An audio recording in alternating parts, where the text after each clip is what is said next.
पुराने जमाने का खाना।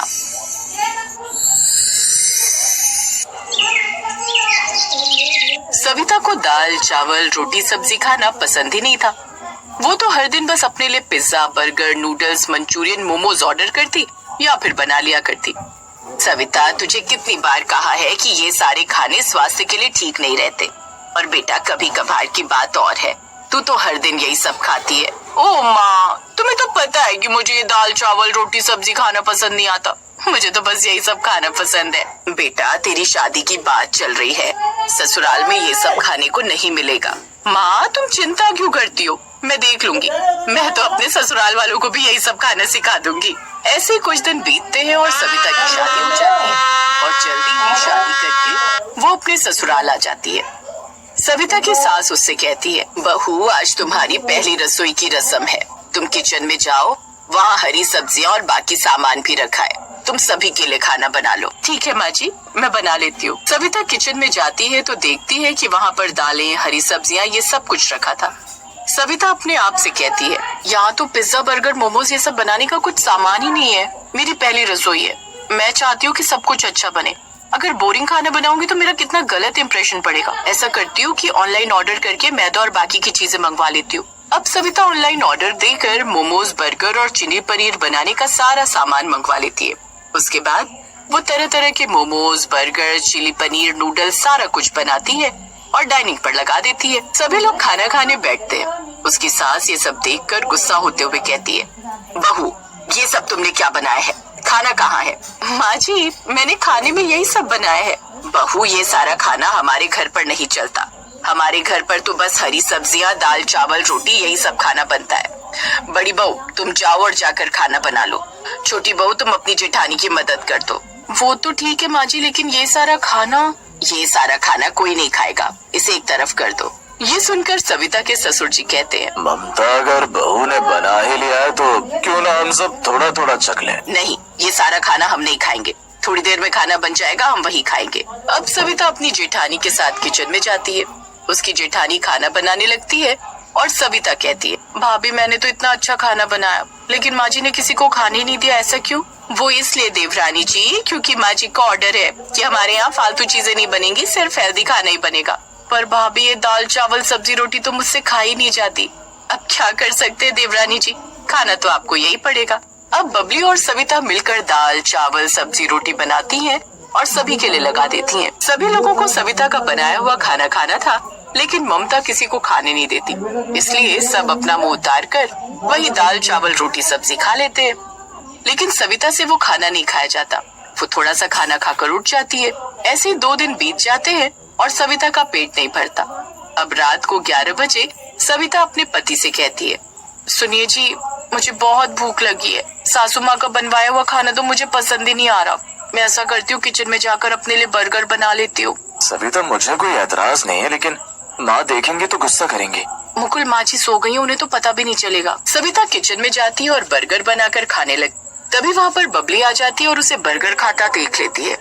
सविता झट से कहती है, भाभी, मुझे बहुत भूख लगी थी तो मैंने अपने लिए बर्गर बना लिया। प्लीज आप भी खाइए ना, माँ जी को कुछ पता नहीं चलेगा। सविता के कहने पर बबली भी बर्गर खाती है और उसे बर्गर बहुत पसंद आते हैं। अब रोज 10-11 बजे सविता अपनी सास के सोने के बाद कुछ न कुछ नया बनाती और कभी वो अपनी जेठानी के साथ खाती तो कभी अपने पति के साथ तो कभी जेठानी के बच्चों के साथ। ऐसे कुछ समय बीत गया।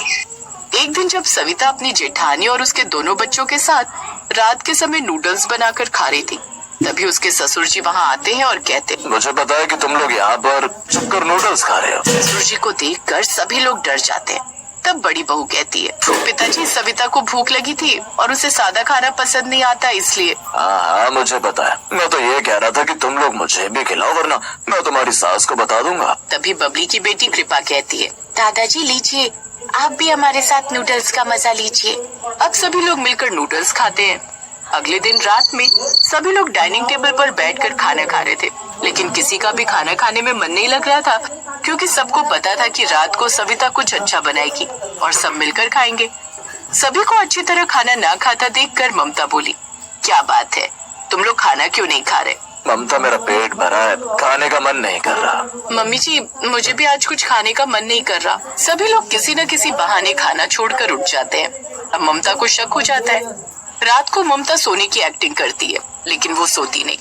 जब रात के 11 बजते हैं तो सविता चुपचाप उठती है और किचन में जाती है और मोमोज और पिज्जा बनाती है। तभी एक एक करके सभी लोग वहाँ पर आ जाते हैं और सब मिलकर पिज्जा और मोमोज खाने लगते हैं। तभी ममता चुपचाप से वहाँ आ जाती है और सभी को पिज्जा और मोमोज खाते देख लेती है। ममता कहती है, अच्छा तो ये हो रहा है मेरे पीछे। शक तो मुझे तुम लोगों पर पहले ही हो गया था, और ये सब किसका किया धरा है? छोटी बहू तुम्हारा ना? नहीं माँ जी, वो मैं तो बस। चुप हो जाओ छोटी बहू, और तुम लोग अभी तक यहीं खड़े हो। सविता भी शर्मिंदा होकर अपने कमरे में चली जाती है। अगले दिन शाम को सविता के ससुर जी की तबीयत बहुत खराब हो जाती है। मुकुल उन्हें डॉक्टर के पास ले जाता है और वापस आकर सभी को बताता है। माँ, डॉक्टर ने कहा है कि गलत खान पान की वजह से पिताजी की शुगर बढ़ गई है।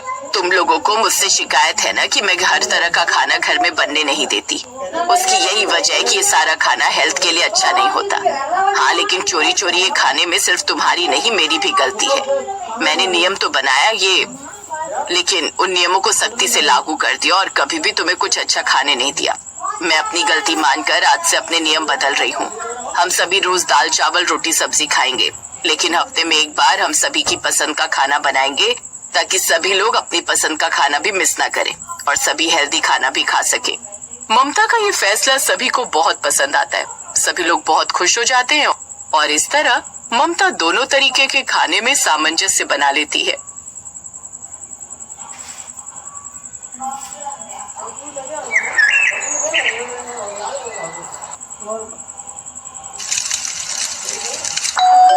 मैं जाकर देखता हूँ। अरे रुक, तू आराम से नाश्ता कर। बजाने दे घंटी कुछ देर, नहीं खोलेंगे तो चली जाएगी वापस। ओहो माँ, मेरा एक जरूरी पार्सल आने वाला है, जरूर वही आया होगा। मैं जाकर देखता हूँ। ये कहकर ऋषभ नाश्ते के बीच से उठा और घर का मेन गेट खोल दिया, पर सामने एक जाने पहचाने चेहरे को देखकर ऋषभ का मुंह उतर गया और बुझी आवाज में उसने अपनी माँ से कहा, माँ, सुनंदा ताई आई है। अरे अपनी माँ को बाद में बुलाना, पहले मुझे अंदर तो आने दे। चल परे को हट।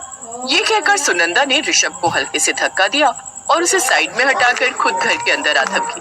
तब तक ऋषभ की माँ तारा भी रसोई से बाहर आ चुकी थी और फिर, अरे सुनंदा जी आज इतनी जल्दी? हाँ, अरे मैं तो और पहले ही आ रही थी, पर फिर सोचा कि आज इतवार है तो क्या जाने तुम लोग सो रहे होगे, बस यही सोच के रुक गई। बड़ी मेहरबानी। वैसे आज क्या खत्म हो गया? अब थोड़ी सी चीनी चाहिए थी। अब ये लो कटोरी भर दो। आज यही सोच के उठी थी कि सबके लिए बढ़िया खीर बनाऊंगी, पर डिब्बा खोल कर देखा तो मरी चीनी का एक दाना भी ना निकला। अब राकेश और निधि भी कल देर से घर लौटे थे तो उन्हें जगाना ठीक ना लगा मुझे। लाओ। हाँ, वैसे खुशबू तो बड़ी बढ़िया आ रही है। आज क्या बना लिया नाश्ते में? कुछ खास नहीं, मेथी आलू की सब्जी और पराठे हैं। अरे अरे अरे, मेथी आलू की भुजिया तो मुझे बड़ी पसंद है। बस जरा सी लहसुन और अदरक का तड़का लगाओ सूखी लाल मिर्च के साथ। वैसी बनाई है ना? खाओगी क्या? अरे नहीं नहीं, पर अब इतनी जिद कर रही हो तो दे दो थोड़ी सी। अब ऐसा करो, अपनी ही एक छोटी सी कटोरी में दे दो, कल आऊंगी तो वापस लेती आऊंगी। सुनंदा तारा की पड़ोसन थी और हमेशा ऐसा ही करती थी। हर सुबह उसका पहला काम होता था तारा के घर जाकर खाना मांगना, कभी कच्चा सामान तो कभी पका पकाया खाना। सुनंदा किसी न किसी बहाने से तारा से वो सब मांग ही लेती थी और उसकी इस आदत से तारा के साथ साथ अब उसका बेटा ऋषभ भी चिढ़ने लगा था। माँ, आप ना बहुत भोली हो, तभी तो वो औरत आपको हर रोज बेवकूफ बनाकर सब मांग ले जाती है। अरे एक बार सीधे शब्दों में मना कर दोगी तो फिर कभी उसकी हिम्मत नहीं होगी। अगर आपसे नहीं होता तो मुझे बोलो, मैं कल ही इस औरत के दिमाग ठिकाने पर लगाता हूँ। नहीं बेटा, पुराने पड़ोसी हैं और सच कहूँ तो पहले सुनंदा जी ऐसी थी भी नहीं। तेरे बाबूजी बड़ा मानते थे उनके परिवार को, पर जब से महेश भैया गुजरे तब से थोड़ी बावली सी हो गई हैं। अब तो हो सकता है कुछ दिक्कत भी हो घर में। क्या दिक्कत होगी माँ? पति नहीं रहे तो क्या हुआ? उनका बेटा तो बढ़िया कमाता है, उल्टा उनकी तो बहू भी कमाती है। देखे नहीं उनके ठाठ? अभी पिछले महीने ही तो नई गाड़ी खरीदी है। और फिर सुनंदा ताई ने कभी खुद से कुछ कहा क्या आपको? नहीं, कोई परेशानी हो ऐसा तो कभी नहीं जताया, उल्टा हमेशा अपने बेटे बहू की तारीफ ही करती रहती है। तू छोड़ ना ये सब और ये बता कि तू ऑफिस से छुट्टी कब ले रहा है। मिताली का फोन आया था मुझे, बोल रही थी शॉपिंग पर साथ चलने को। ओहो माँ, मेरे पास बिल्कुल टाइम नहीं है। आप और मिताली देख लो ना सब कुछ प्लीज। ये लो, ये रहा मेरा क्रेडिट कार्ड, जो लेना है और जितने का भी लेना है आप दोनों ही देख लो। दरअसल यहाँ मिताली नाम की जिस लड़की के बारे में बात हो रही थी वो तारा की होने वाली बहू थी। ऋषभ और मिताली कॉलेज से एक दूसरे को पसंद करते थे और अब बहुत जल्द दोनों की शादी होने वाली थी। ऋषभ वेल सेटल्ड था तो मिताली भी बहुत समझदार और सुलझी हुई लड़की थी। तारा भी इस रिश्ते से बहुत खुश थी। और फिर एक दिन, कैसी हो तारा, हो गई बहू के स्वागत की तैयारियां? हाँ जी, बस अब सब सही से हो जाए। वैसे तो ज्यादातर काम खुद मिताली ने ही संभाल रखे हैं। मेरे ऋषभ को तो अपने ऑफिस से ही फुर्सत नहीं। चलो बढ़िया है। अब वैसे मैं ये कह रही थी कि वो थोड़ा सा गुड़ होगा क्या तुम्हारे पास? हाँ है तो सही, पर थोड़ा पुराना हो गया है। अरे अरे रे रे, फिर तो तुम्हारे काम का ही नहीं रहा होगा। ऐसा करो, फिर जितना है मुझे दे दो। है, पर आप क्या करोगी उससे? सुनंदा वैसे थी तो तारा की पड़ोसन, लेकिन तारा ने उसे हमेशा अपनी बड़ी बहन की तरह समझा था। लेकिन जिस तरह हर रोज खाना मांगने को लेकर सुनंदा की हिम्मत बढ़ती जा रही थी, उससे खुद तारा भी परेशान हो गई थी। और अब तो उसके घर की सत्ता भी बदलने वाली थी। ऋषभ की शादी के बाद उसकी रसोई अब उसकी बहू मिताली के हाथों में थी। और आज क्या पकवा रही हो बहू से तारा?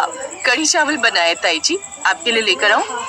हाँ जरूर लेकर आओ, कढ़ी तो मुझे वैसे भी बहुत पसंद है। मिताली ने फौरन एक प्लेट में कढ़ी चावल लगाकर सुनंदा को दिए, जिन्हें सुनंदा ने कुछ ही मिनटों में खत्म कर दिया और फिर बड़े प्यार से बोली, वाह भाई वाह, मजा आ गया, बहुत ही बढ़िया कढ़ी बनाई बहू, जुग जुग जियो। अब ऐसा करो, इस कटोरी में थोड़ी सी कढ़ी मुझे दे भी दो। जी बस अभी लाई। मिताली के लिए ये पहली बार था, इसलिए उसे कुछ खटका नहीं। लेकिन फिर कुछ दिनों बाद, सुनो जी, ये सुनंदा ताई की क्या दिक्कत है? अरे कुछ नहीं, एक नंबर की लालची औरत है। हर रोज खाना मांगकर खाने की आदत हो गई है। माँ को तो उसने अपने झांसे में ले रखा है, पर तुम उसके चक्कर में मत पड़ना, साफ साफ मुंह पर मना कर देना। मिताली ने उस वक्त ऋषभ से कुछ नहीं कहा और चुपचाप रसोई में जाकर अपना काम करने लगी। और फिर अगले दिन, और भाई तारा कहाँ हो? वो माँ जी की तबीयत थोड़ी ठीक नहीं थी तो वो अपने कमरे में आराम कर रही है। जरूरी काम हो तो मैं बुला लाऊं उन्हें? अरे नहीं, मैं तो बस थोड़ा सा सरसों का तेल लेने आई थी। अच्छा चलो कोई नहीं, मैं बाद में आती हूँ। नहीं रुकिए, मैं लाती हूँ। इसके बाद मिताली ने सुनंदा की लाई हुई छोटी सी बोतल में सरसों का तेल भरकर उसे दे दिया, जिसे लेकर सुनंदा वापस अपने घर चली गई। और फिर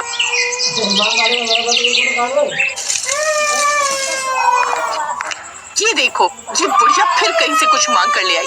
ओह गॉड, इसने तो नाक कटा रखी है हमारी। मांगू नहीं तो और क्या करूं?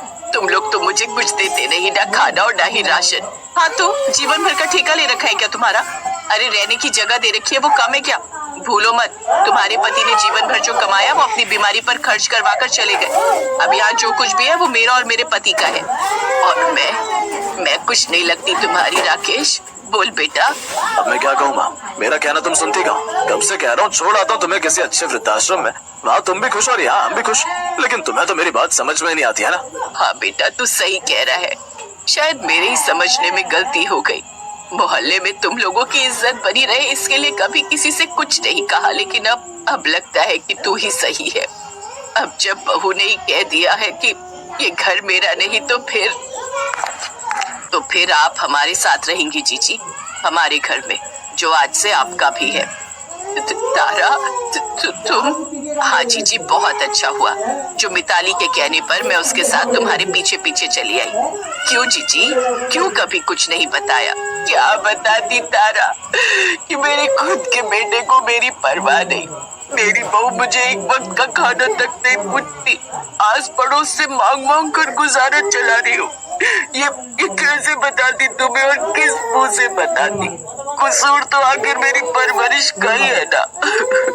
नहीं ताई जी, कसूर आपका नहीं, बल्कि जिसका है वक्त उसे उसकी सजा जरूर देगा।